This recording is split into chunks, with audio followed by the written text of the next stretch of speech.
Esta es la práctica número 12 que lleva por nombre elaboración de espumas y emulsiones. El objetivo, el alumno analizará la capacidad emulsificante y espumante de diversas proteínas, así como la estabilidad de espumas obtenidas. Para comenzar, las proteínas tienen la capacidad de formar emulsiones y espumas debido a propiedades interfaciales y son numerosos los alimentos, tanto naturales como procesados, que se presentan en forma de emulsión o de espuma. Estos sistemas son dispersantes de mezclas termodinámicamente inestables, ya que se le debe aplicar cierta energía para que los componentes estén dispersos, pero tienden naturalmente a la separación de fases a menos que exista una barrera de energía que lo impida. Esta barrera la proporciona una sustancia anfifílica que estabiliza esta mezcla disminuyendo la tensión interfacial entre las fases. Vamos a comenzar definiendo lo que es una emulsión. Las emulsiones son dispersores de dos líquidos invisibles, uno de carácter polar y otro de carácter no polar. En los alimentos, estas emulsiones pueden ser de dos tipos. Una puede ser emulsiones de aceite en agua y la otra puede ser una emulsión de agua en aceite. En las emulsiones vamos a tener una fase dispersa, que es el líquido que se va a dispersar en pequeñas gotitas, el cual también se le conoce como fase interna o fase discontinua. Un ejemplo de esta es la emulsión de aceite en agua. La fase dispersa en el aceite está en forma de pequeñas gotitas y la fase continua o fase dispersante, que sería el agua. En otro ejemplo tenemos una emulsión de agua en aceite, que sería lo contrario al anterior. En el caso de los alimentos, es más común en la industria alimentaria las emulsiones de aceite en agua, como pueden ser mayonesa, aderezos, cremas, sopas. Son emulsiones que presentan este tipo de relación de emulsión de aceite en agua, mientras que la emulsión de agua en aceite son pocos los alimentos. Por ejemplo, podemos encontrar lo que es la manteca y la margarina, que son los que presentan este tipo de emulsión. Por otra parte, las emulsiones son sistemas termodinámicamente inestables que con el tiempo tienden a separarse, a menos que entre ellos se coloque alguna molécula tensoactiva que permita disminuir la tensión interfacial entre las fases. En este caso, las moléculas tensoactivas tienen un grupo polar que se orienta hacia la región polar del agua y un grupo hidrofóbico que se orienta hacia la región oleosa. En el caso de las proteínas, son moléculas anfifílicas que tienen la capacidad emulsificante, facilitando la formación de una emulsión, ya que va a disminuir la tensión interfacial entre la fase polar, que sería la oleosa, y la fase acuosa. Además, va a aportar menos cierta estabilidad física durante un tiempo, y la estructura molecular de las proteínas tienen grupos polares que se orientan hacia la parte externa y grupos hidrofóbicos que se orientan hacia la parte interna. En caso de estar disuelta en agua, y estas moléculas tienen una naturaleza anfifílica. Las espumas. Por otra parte, vemos que las espumas en los alimentos se consideran como dispersiones de burbujas en una fase continua que posee líquido o semisólida. Y en este caso tenemos varios alimentos que forman espumas, como la crema batida, tenemos algunos helados, tarta, merengue, la espuma de la cerveza, son ejemplos de espumas en los alimentos. Las espumas, al igual que las emulsiones, son sistemas termodinámicamente inestables que tienden a dispersarse si no se estabilizan.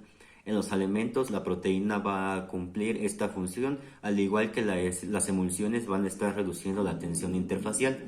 Estas proteínas tienen que ser solubles en agua y tienen que tener la característica de exponer grupos hidrofóbicos a la superficie, aire, agua, y tener el comportamiento como su surfactante. En la dispersión, las burbujas de gas se encuentran separadas por una fase continua de capas delgadas, conocidas como lamelas o laminillas, donde se juntan tres laminillas. A esta región se le conoce como bordes plateu, y en estas interfaces se va a estar situando las proteínas que van a estabilizar estos sistemas, y es donde se consigue mayor cantidad de líquido. La desestabilización de las espumas consiste en la tendencia de la fase gaseosa discontinua a formar una fase por aproximación y fusión de las burbujas, y a este mecanismo de desestabilización se opone a la película proteica superficial, que es más efectiva cuando mayor sea su disco elástico y su rigidez. Entonces, el mecanismo de desestabilización de las espumas puede ser un mecanismo de drenaje del líquido, en el cual este proceso de drenaje, el líquido en el coloide va a dejar la espuma fundamentalmente debido a los efectos de gravedad, adelgazando la lamela lo que más inestable hace a las espumas. El líquido drena desde las lamelas hacia los bordes plateu debido a un gradiente de presión. A continuación vamos a realizar un pequeño experimento en el que elaboraremos una espuma mediante una proteína, que en este caso ocuparemos lo que es la clara de huevo. Posteriormente colocaremos 10 mililitros de lo que es esta espuma y anotaremos en una tabla la estabilidad, observando cada 5 minutos durante media hora. Finalmente calcularemos lo que es la capacidad espumante de la proteína con la fórmula que presentaremos durante el experimento. Para comenzar, lo que haremos será colocar en un vaso lo que es la clara de huevo y posteriormente lo que haremos será revolver hasta que se forme una espuma durante 1 minuto.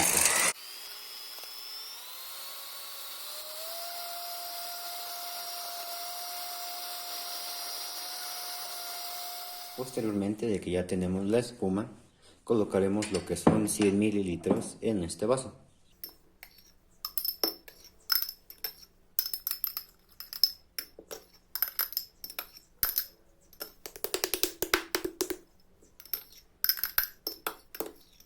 Después lo que haremos será ir midiendo la estabilidad de la espuma, colocando en esta tabla lo que es el porcentaje que tenemos, el volumen que tenemos en este vaso, observando cada 5 minutos durante media hora. Para comenzar, en 0 minutos tenemos lo que son 100 mililitros y iremos anotando cada 5 minutos el volumen que observamos en el vaso. Y bueno, pues transcurridos los 30 minutos, ya anotamos los que fueron todos los datos. Obtuvimos que a los 5 minutos el volumen fue de 95, a los 10 de 90, a los 15 de 85, a los 20 de 80, a los 25 de 75 y a los 30 minutos de 70 mililitros. Como vemos aquí, donde está el volumen de lo que es 70.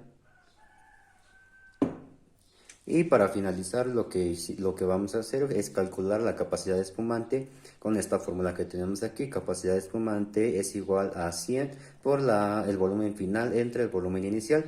De volumen final tenemos 70 mililitros, de volumen inicial tenemos 100 mililitros. Entonces la capacidad espumante es igual a 100 por 70 sobre 100. Sería 70 sobre 100. Esto es igual por 100. Y obtenemos que la capacidad espumante es de 70, sería el 70%. Y bueno, pues en conclusión, la capacidad espumante es una propiedad de la clara de huevo. La espuma es una emulsión agua-aire. La formación de espuma tras el batido es debido a las proteínas denominadas globulinas y lisocimas. La estabilidad de la espuma formada se debe a la ovomucina. Las proteínas termocoagulables provienen del desmoronamiento de la espuma durante la cocción. El poder espumante del huevo se aprovecha en la repostería, para elaboración de merengues, para mousse, para claras a punto de nieve, para bizcochos, pasteles, etc. Y para finalizar, pues la capacidad espumante en la clara de huevo no es tan baja, ya que obtuvimos un porcentaje arriba del 50%, que fue el valor real, pues obtuvimos un 70%. Gracias.